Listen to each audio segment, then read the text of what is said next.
How good are you at giving and receiving love? This might not be a question that you ask regularly, but maybe you should. It's pretty basic. If Jesus is right, and I'm assuming at least for these purposes that he is, the most important things you can do in life are one, love God, and two, love others. Then this question, like, how good are you at giving and receiving love? It seems pretty basic. It seems reasonable to spend at least as much time focusing on that question as you would things like personal finances, health, your house, education. In fact, it doesn't seem a stretch to suggest that the quality of our lives in some regard is directly related to and perhaps limited by our ability to give and receive love. And yet, in my experience, this most basic question, how good are you at giving and receiving love? This most basic question is extremely, sometimes surprisingly difficult to answer. I often don't know my own heart well enough. It's like I need someone outside of me to even begin to answer this question. So God gave me a wife. Early in our marriage, I was teaching at a church, and I would come, and I wasn't preaching, but I would teach these adult classes, and people would come, and of course, they were amazed. And they would come up afterwards, and they would heap these compliments on me and say these nice things to me, and I would immediately start deflecting them and point out all the things I did wrong. And the more they complimented me, the more I beat myself up. Until one day, my wife came up to me and unceremoniously told me, "Paul, you are bad at receiving compliments. Why can't you just say thank you? Like, why do you have to get so weird? What's wrong with you?" To which I responded, "Woman, I'm good at everything I do. I am good at receiving compliments. It's just I don't want to get in the way of the Lord's glory. That's how humble I am." But somehow I knew she was right. For some reason, getting a compliment stirred shame and fear of failure in me. How weird is that? People would compliment me, and I would feel ashamed. I would hide. I would feel afraid. And it took me months to admit it, at least a year to really put it into words. And it took me several years to get to the root of why compliments stirred shame and fear in me.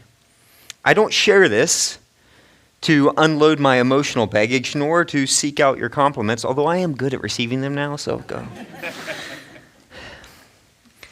But to say, my awkward response to receiving compliments, that revealed something much deeper, much more severe in my soul. It revealed just one of the ways that I struggle to give and receive love, which makes me wonder if it's that hard for me, if it was that hard for me to give and receive a simple compliment, if that little issue pointed to something much deeper in my soul, like family of origin issues and past and all the lies I had told myself, if something that simple pointed to something so much greater, what happens if I try and give and receive love? Well, the kind of love that scriptures speak of. The kind of love that requires nakedness, complete vulnerability. The kind of love that requires you to open up yourself to get hurt. The kind of love that risks the real possibility of being known. So as we pick up the story of Jacob this week, we come to a love story, kind of. It's got all the good components of a love story. It's got feats of strength, love at first sight, like this sappy sentimentalism. It's got a father who's standing in the way. It's got envy and a love triangle and gratuitous sex scenes. There are, of course, a number of ancient love stories. You might be familiar with some of them. But I would suggest that this might very well be the world's very first rom-com. This is the ancient Near Eastern version of like When Harry Met Sally or My Big Fat Greek Wedding. This is a crassly humorous story about all the hurtful, messed up, stupid, ridiculous things people do when they feel unloved. So there's this man who says, if I just had that woman, if I just had her, then I would be loved, then I would be someone, then this void in my heart would be filled. And there's this woman who says, if I just got that guy's attention, if he just paid attention to me, then I would be loved, then I would be someone. And there's this woman who said, if I just had a baby, then I would be complete, I would be loved. And there's this man who said, if I just had money, if I just had money, then I'd be love, I'd be secure. So in the name of love, they all end up using one another, desperate for love. They lie, steal, barter, compete. The whole thing is ridiculous. But this crass, humorous story isn't just crass and humorous. It's crass and humorous for a point, for a reason, for a purpose. It's got a serious message. It's not just about all the stupid things people do when they feel unloved. It's the story of how God will form his people. Literally, so Jacob will have 12 sons in this story, or 11 in this story actually. The 12th will come later. But he'll have 12 sons, and those 12 sons become the 12 tribes of Israel, the people of God, out of whom the Messiah, Jesus Christ, comes, that will then form a people from every tribe, tongue, and nation. The church, the people of God. This is the story of how God will take these unloved people and form his beloved people. It's our story. So we might be tempted to watch this scene unfold and just laugh or shake our heads or think, this is ridiculous. How is this in the Bible? And all of those would be appropriate responses. It's pretty crazy. But the narrator, presumably Moses, he wants to make it perfectly clear that this ridiculous scene is the very heart of the Jacob story. He wants this story to reshape how we view the world, how we view ourselves, to form our self-understanding as the beloved people of God. Now, if you ask me, how do I know that this story is the story? I've got an answer for you. It's chiasm. Chiasm, you were going to say that, weren't you? Chiasm is a word that is an ancient literary form based on the Greek letter chi, which is X-shaped. So we've seen this before. If you guys were here for the book of Judges, the entire book of Judges is formed in a chiasm. It is X-shaped, right? And this is an ancient literary form that you see a lot used, and it's used in the Jacob story. So let me tell you Jacob's story in 2 minutes. Ready?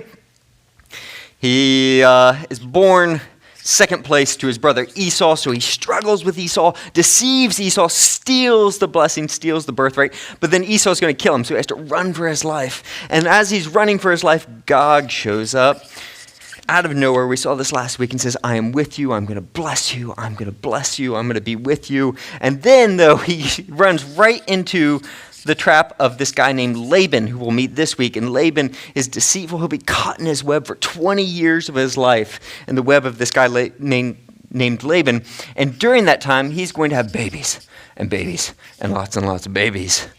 And then he's going to finally escape from Laban and make peace, or at least a treaty with him. He's going to wrestle with God in the night.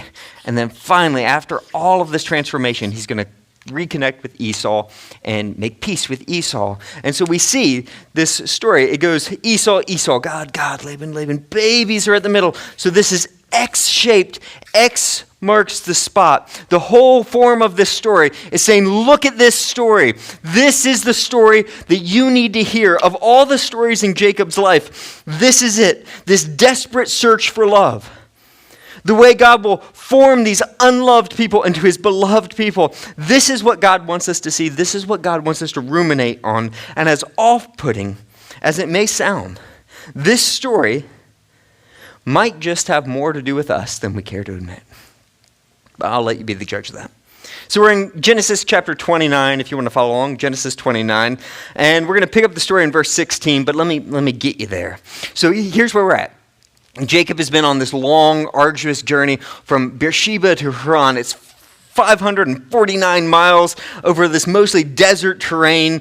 He's been walking for at least a month, mostly through this rugged wilderness. He must have looked and smelled terrible, exhausted, when he just happens upon a well. That's how the text reads. And you know what happens to ancient Near Eastern men when they get to a well. You know what they do, right? Pick up women. That's what they do at a well. It's a thing, really. The local well is apparently the ancient Near Eastern equivalent of Tinder or Match.com. So Genesis 24, it's where Isaac finds Rebekah. Exodus 2, it's where Moses meets Zipporah. And here we get the sense that something magical is about to happen. So he shows up at the well. We're all like, oh, he's at a well. And what does he find? A bunch of lazy, no good shepherds. And he has a long conversation with them, you guys are the laziest guys I've ever seen. You won't even move the rock to water the sheep. You're waiting for someone else to do it for you. What's your problem? And while he's having this conversation about how lazy they are, then she she happens in. It's like everything goes slow-mo, and like you hear the music, magic music playing. Just then, this beautiful shepherdess, Rachel, just happens to show up at the well, and it just turns out that she just happens to be the one he's been waiting for his whole life. Right? This is the moment. This is where like time freezes and Bruno Mars starts singing in the background. At least that's how Jacob seems to be experiencing this, right? It's extraordinary. Now, I want you to remember, for us, we're used to this love at first sight type storyline. It's like really common. We're almost obsessed with it in our modern world. But this is not a modern story. This is a Middle Bronze Age story. In the Middle Bronze Age, this didn't happen, or at least not very often. Like this is, like marriage was not about love. Being in love was not a condition or expectation of marriage. Marriage is practical, it's economic, it's a deal between two men. This sappy thing of love, this is rare. This is exquisite. What's happening in this text is utterly extraordinary. So then Jacob, doing what ancient commentators have noted men have done for thousands of years, sees a woman, so he has to like flex his muscles. So he lifts the giant rock by himself to open the well and then waters her sheep. We're like, oh, you're so strong. And if you know the story about how his mom and dad met, this should start sounding familiar to him, except oddly different. Overwhelmed by this moment then, Jacob bursts into tears and reveals who he is. I'm the one, I've been looking for you. I've been traveling all this way just to find you. I'm your relative. And so Rachel runs off to her dad, Laban, and tells him all about it. And now, at this point, we don't know Laban. Laban's just a guy, just his uncle, right? We're like, he must be a good guy. We don't know anything. We don't know that Laban is a fast-talking, money-hungry businessman who treats every conversation like a negotiation. And every person, he sizes them up to see how much money he can get out of them. We don't know that. Like Jacob, all we know at this moment is that Laban runs out and embraces him. The ancient commentators suggest that when he ran out, he didn't just embrace him, though. He's patting him down to see if he's got anything on him. Because the last time a son of Abraham came from the east, he came bearing gold. We don't know that, though. Whatever Laban's motives are, Jacob is penniless. So Laban takes him into his home and immediately, though, puts him to work. And then after a month of working, Laban says, okay. I'm a fair man. Let's negotiate your wages. And we pick up the story in Genesis 29, verse 16. Now Laban had 2 daughters. The name of the older was Leah, and the name of the younger was Rachel. I want you to see 2 things in this. Birth order. Remember the law of primogeniture? This is the foundation of all laws in the ancient Near East at this time. Like birth order, the order you're born in sets the law that decides justice and how you care for people and social justice. All these things are founded upon this. And the second thing are the names. The names throughout this text are all going to have sacred meaning, heavy meaning on them. So Rachel, remember, Joseph was a man of the flock, or Jacob was a man of the flocks, and Rachel herself was a shepherdess, and she is like this beautiful ewe lamb. That's what her name means. And Leah, her name means something like wild cow. Verse 17, Leah had weak eyes, but Rachel had a lovely figure. Just get the contrast there. Leah had weak eyes. Leah had a lovely figure and was beautiful. Jacob was in love with Rachel and said, I'll work for you 7 years in return for your younger daughter, Rachel. Now, we aren't quite sure what's going on with Leah's weak eyes here, but we know that it has nothing to do with how she sees other people. It has everything to do with how other people see her. We don't know exactly what it means. Was she cross-eyed? Was she just plain unattractive? We don't know, but it's worth noting in here. By contrast, Rachel, though, she's gorgeous in every way. Now, let me explain this to you. This is really going to be confusing for us because we're from a modern world going into an ancient, primitive text. This is the Middle Bronze Age. They're terribly barbaric and primitive at the time. So this, at the time, let me explain this to you. People actually valued women solely on how they looked. Can you imagine? I know it's bizarre, but how a woman looked could shape her entire life back then. It's barbaric. At any rate, we're supposed to see that in this, Jacob has clearly lost his mind for this girl, Rachel. So back then, a groom-to-be had to pay the father a bride price in order to marry his daughter. I like that. We should recapture that tradition. All right. So back then, normally it'd be about 30 shekels, which would take 1 to 2 years for him to earn up and pay for it. But he offers 7 years of work for her, which is an insane amount. It's like, in Hebrew, the number 7 is like the number of perfection. And it suggests that there's no price too high for Rachel. I would pay anything for her. And interestingly enough, we find out later in the story that usually that bride price was supposed to be divided between the father of the bride and the bride herself as protection in case the marriage got flushed. Laban kept it all for himself. All this to say, 7 years is an insane price, and it shows that Rachel is either the greatest woman in the history of the world, or Jacob has lost his mind. One of the two. Either way, watch how Laban responds. He says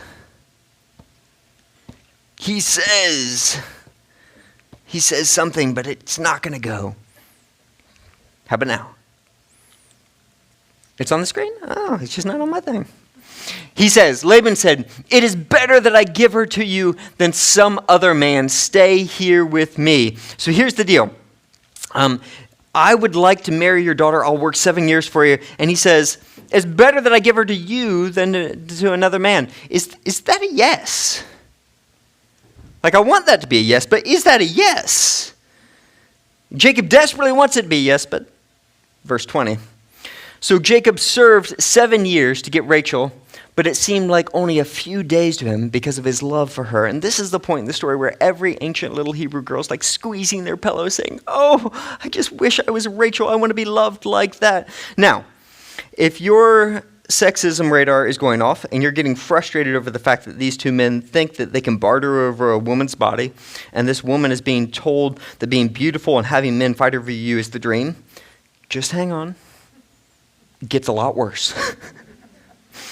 Now, the tone is about to change. I'll need you guys to either swap this out or run it for me. It just died on me. Verse 21. Then Jacob said to Laban, "Give me my wife. My time is completed, and I want to make love to her." Now, for the sake of everyone present, I'm not going to literally translate this passage to you. But let's just say Jacob's request is so crass, so crudely anatomical, and that it has been offending people for thousands of years. We thought it was true love, but it might just be true lust. Verse 22. So Laban brought together all the people of the place and gave a feast. But when evening came, he took his daughter Leah and brought her to Jacob. And Jacob made love to her, and Laban gave his servant Zilpah to his daughter as an attendant. And when morning came, and lo, there was Leah. So Jacob said to Laban, "What is this you have done to me? I served you for Rachel, didn't I? Why have you deceived me?" So back then, a wedding feast was like this multi-day, usually a week-long event where you gather everyone together from the whole community, and then literally the word for feast there is literally drinking banquet. So Laban is just serving up the best alcohol as much as he can. He's getting Jacob hammered. And then the bride, they would have been heavily, heavily veiled. So the groom never would have seen the bride. It's night. There's no light in the tent. Jacob is completely drunk and overtaken by lust. So under the cover of drunkenness and under the cover of dark, Laban swaps out the ewe for the wild cow. And Jacob wakes up the next morning. He's like, and lo, there was Leah. The language literally echoes his surprise when God showed up in the previous week. So Jacob is furious. He goes storming off to Laban. In verse 26, Laban replied, "It is not our custom here to give the younger daughter in marriage before the older one. Finish this daughter's bridal week. Then we will give you the younger one also, in return for another 7 years' work." And Jacob did so. Now I want you to notice, and Jacob did so. Jacob just got the cheat of his life. He just spent 7 years working for this woman, and nothing. Laban says this to him, and it just drains all the vitriol out of him. He doesn't take any legal action. He doesn't beat him. He doesn't do anything. Why? Why does he so just go along with this? And the answer seems to have something to do with what Laban said to him. He said to him, "It is not our custom to give the younger one, literally, before the firstborn." And when he says that to Jacob, Jacob realizes that Laban has done to him exactly what he did to his brother. I want you to hear this. Under the cover of darkness, his father's blindness, he entered into the tent, pretended to be someone he was not, forced his father to rely only on the sense of touch and taste, and deceived him and permanently changed the family forever. That is exactly what Laban has done to him. It's what Jacob did to Isaac and Esau. There's this ancient Jewish midrash, which is kind of like a commentary, but a little more imaginative than that. This midrash that describes the scene like this. And so this is an ancient rabbi commenting on this section, and it's something called Berit Rabbah. And all that night he cried out to her, "Rachel!" And she answered him. In the morning he said to her, "Why did you deceive me, daughter of a deceiver? Didn't I call out Rachel in the night, and you answered me?" And she, Leah, said, "There is never a bad barber who doesn't have disciples." I have no idea what that means, but I love it. Isn't this how your father cried out, "Esau," and you answered him? Now, whether this is actually how it went down, we don't know, but we do know that Jacob moved right on to marrying Rachel. So verse 28, he finished the week with Leah, and then Laban gave him his daughter Rachel to be his wife. Laban gave his servant Bilhah to his daughter Rachel as her attendant. Jacob made love to Rachel also, and his love for Rachel was greater than his love for Leah. And he worked for Laban another 7 years. So let's check. You do not have to be a progressive feminist deconstructionist to be uncomfortable with this text. If it sounds messed up to you, it's because it is. God would later give his people laws that specifically seem to be like the Jacob laws, like laws that you should follow because you don't want to be like Jacob. So Leviticus chapter 18, he explicitly forbids marrying two rival sisters. Don't be like Jacob. And then in Deuteronomy chapter 21, he says that if a man is married to two women, he must not play favorites. It literally uses the language, he will hate the one and love the other. He will be devoted to one and despise the other. He's like, don't do that. Don't do that. So a friend of mine is a pastor up in Canada. And when we worked together down in Dallas, we had all these seminary students around who love to just question everything. So they're like, is it really wrong for men to not marry two women? In the Old Testament, you see that? And his answer to that was like, of course it's wrong. Jesus says, no man can serve two masters. Now, that's from the Sermon on the Mount. Of course, my friend thought he was being funny, and it's true that Jesus, when he says that, no man can serve two masters, he's explicitly talking about money and God, and he's teaching in the Sermon on the Mount that if you bring on both these, that money will master you, it will pull your heart. But specifically prior to that, he says money will do something. Listen, it will blind you. It will blow out the light. It will take you into the dark. It will deceive you. And then it will master you. It will take you into the dark. It will deceive you. Then it will master you.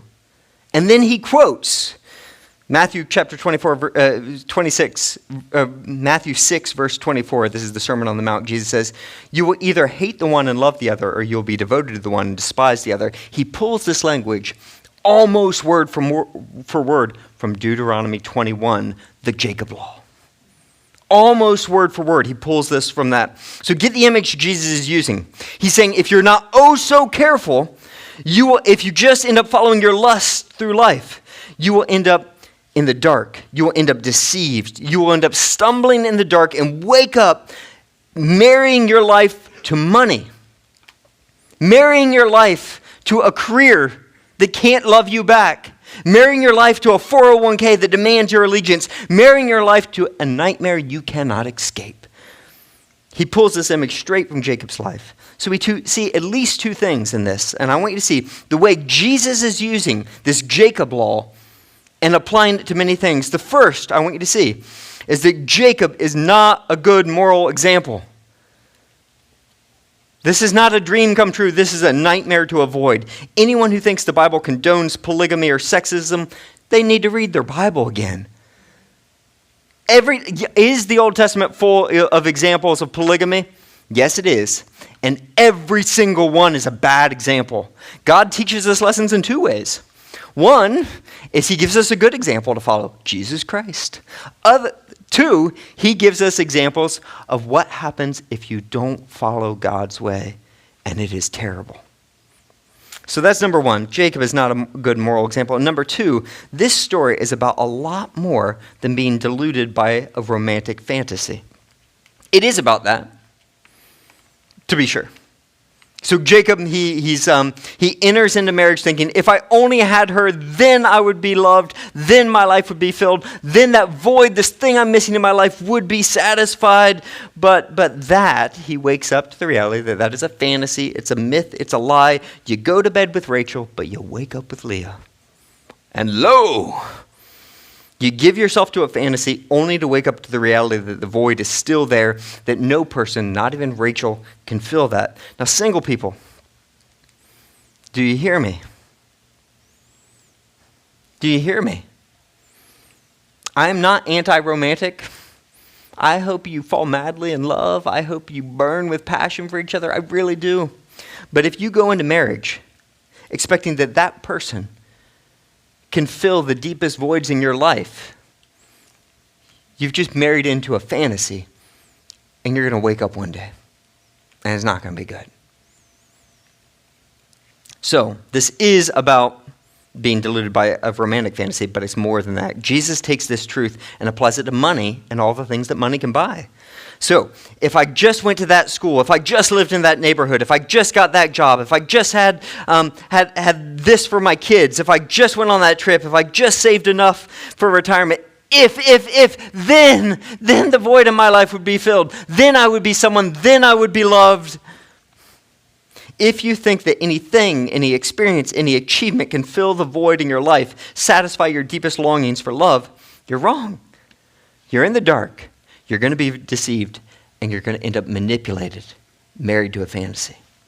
So, unfortunately, that's true of Jacob, but it's also true of Leah and Rachel. They do the exact same thing. So Leah, who's always lived in the shadow of her sister, thinks, if I could just get Jacob to pay attention to me and to actually love me, then I would be loved, then I would be someone.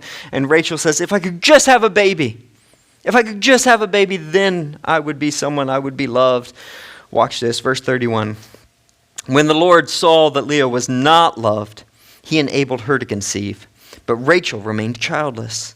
Leah became pregnant and gave birth to a son. She named him Reuben, for she said, it is because the Lord has seen my misery. Surely my husband will love me now.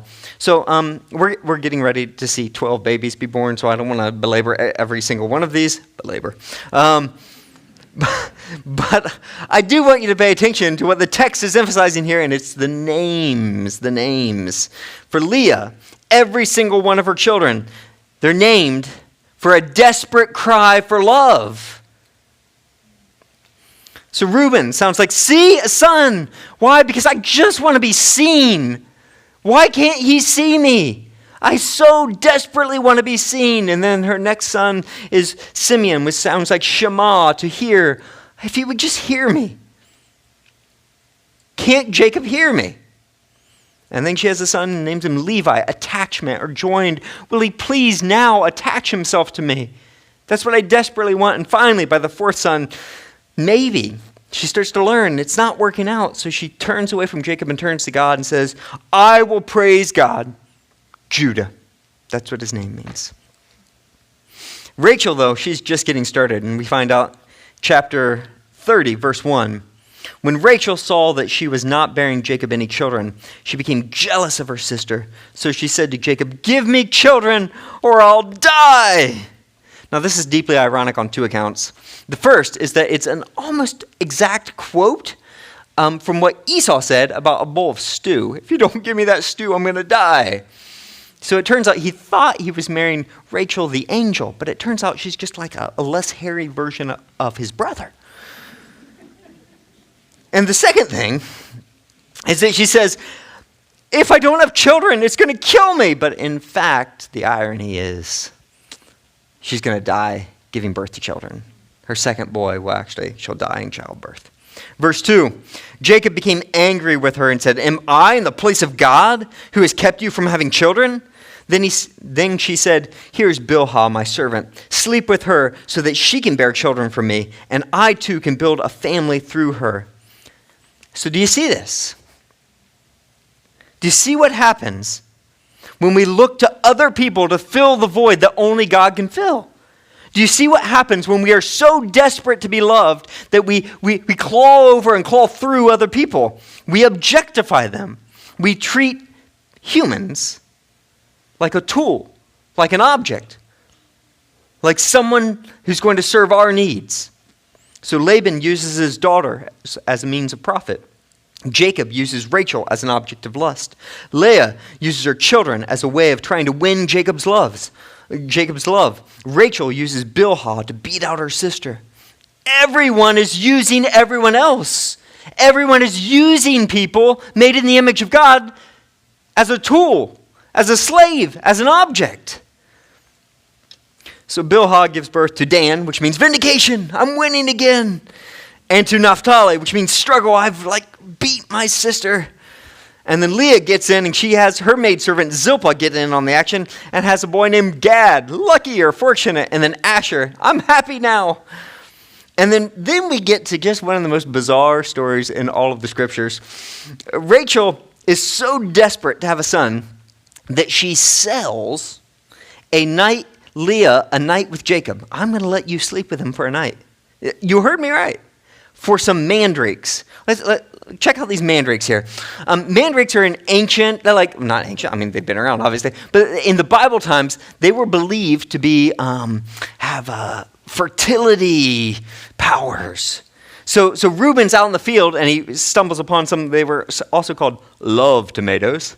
He finds some love tomatoes, brings them back to mom, and Rachel is so desperate for him that she says, "I will let you sleep with Jacob for a night if you just give me those mandrakes." She does, but the whole plan backfires, and Leah ends up having 2 more sons, Issachar, which means reward, and Zebulun, which means gift. And then she says, she's now had all these kids. This time, next verse, this time, Leah speaking, "My husband will treat me with honor, because I have borne him 6 sons. Oh, Leah. Oh, Leah. How many times? How many times? The baby competition finally comes to an end when Leah has her 7th. It's a daughter named Dinah. And Rachel finally gives birth in verse 22. Then God remembered Rachel. He listened to her and enabled her to conceive. She became pregnant and gave birth to a son and said, "God has taken away my disgrace." And she named him Joseph and said, "May God add to me another son." So in Hebrew, Joseph sounds both like the word taken away and like added to. So this is a double pun going on. So in the end, this comedy feels a bit like a tragedy. Nobody can win the love they so desperately want. So in the name of love, all these people end up endlessly hurting one another. They just keep trying again and again, as though this time's going to be different. This time's going to be different. Maybe this time will work. But it never does. So Joseph, he's the youngest, and he becomes the favorite son of Jacob. And he gets the double portion, the birthright he wasn't supposed to get, but he gets that anyways. And then he gets, Dad actually gives him a sharp-looking coat of many colors to make sure everybody knows he's Dad's favorite. I don't like any of you. I like him. And generational sin just marches on and marches on. That's the story of Jacob. But that's not the whole story. This is also the story of how God will take these unloved people and form his beloved, my beloved Israel. And this too is a story of love, but it's not a story about how we love each other, because our love for one another is utterly broken, twisted, messed up. And it's certainly not about our love for God, because you hardly see that in this text at all. In fact, in chapter 31, when they're running away from Laban, Rachel will actually steal the household idols, the gods of Laban, and she'll hide them, and it's really a gross story. You should read it sometime. Rachel, the beautiful mother of God's children, is an idolatress. She's a pagan. She worships multiple gods. So it's not about our love for one another, and it's not about our love for God. It's about God's love for us. Period. That's what forms us. That's what will transform us. That's what will ultimately bring us home to him. So Jacob, he may have picked Rachel's son, but the Lord will pick Leah's son.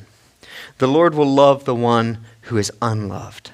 It is through Judah that the Messiah would come. Through Jesus, Leah's son, the whole world would finally know the extent of God's love. That God demonstrates his own love for us in this, that while we were yet sinners, Christ died for us. It is the unbreakable love, this unbreakable love that makes us who we are. It is the love of God, his love for us, that comes after us. It's his love that patiently waits on us when we go our own way. It's his love that heals us when we hurt each other. It's his love that wakes us up from our fantasies. It's his love that transforms us from the inside out. It's his love that makes us the people of God. And that's the good news. Our hope is not based on our love. Our hope is based on his. So while we were yet sinners, God loved us. While we were unlovable, hurting one another, objectifying each other, pretending to be someone we're not, wounding those we're supposed to love, God loved us. So one of my favorite theologians is the reformer Martin Luther, and he has this excellent quote. He gives it right early on, right as he rediscovered, as some would say, the gospel. This is 1518. The Reformation started in 1517. He had just nailed his theses to the Wittenberg castle door to start this thing called the Reformation and Protestantism. And then he shows up at this thing, and most of the medieval church had lost. They thought they had to earn God's love. And he shows up there in this disputation, and he words the gospel this way: the love of God does not find, but creates that which is pleasing to it. And it's often reworded in this phrase: we are not loved because we are lovely. We are lovely because we are loved. This is not just playing with words. If we do not grasp God's love for us, we will be condemned to do what Jacob did and spend our whole lives grasping for the love of others, grasping to try and fill a void that we can never fill. To the extent that we grasp how wide and long and high and deep is the love of Christ, to the extent that we experience that, we know that, we will stop trying to fill this void with things that cannot fill it. We will be able to find a peace that passes understanding. We'll be able to love others selflessly, because that's how he first loved us. We will be sent out to declare his message of unconditional love to the whole world, not because we're so great at loving other people, but because Christ's love compels us. That's what we're going to celebrate in communion. So John, the apostle, his whole letter of 1 John is really centered around this theme. But he says it really crystal clear in these two lines. One, he says, this is how God showed his love among us. He sent his one and only Son into the world that we might live through him. And then he says this is love, not that we loved God, but that he loved us and sent his Son as an atoning sacrifice for our sins. This is love. Not your love for one another. Not your love for God. If you hang your hope on these things, it will be dashed, it will fall apart, it will break. But we hang everything on his love for us. And then we can begin to learn to love one another. And then we can begin to respond to his love. So I'm going to give you guys a moment to sit in this and ask these questions. Ask God to open your heart to his love. Ask specifically. Ask God to search your heart and say, God, am I good at giving and receiving love?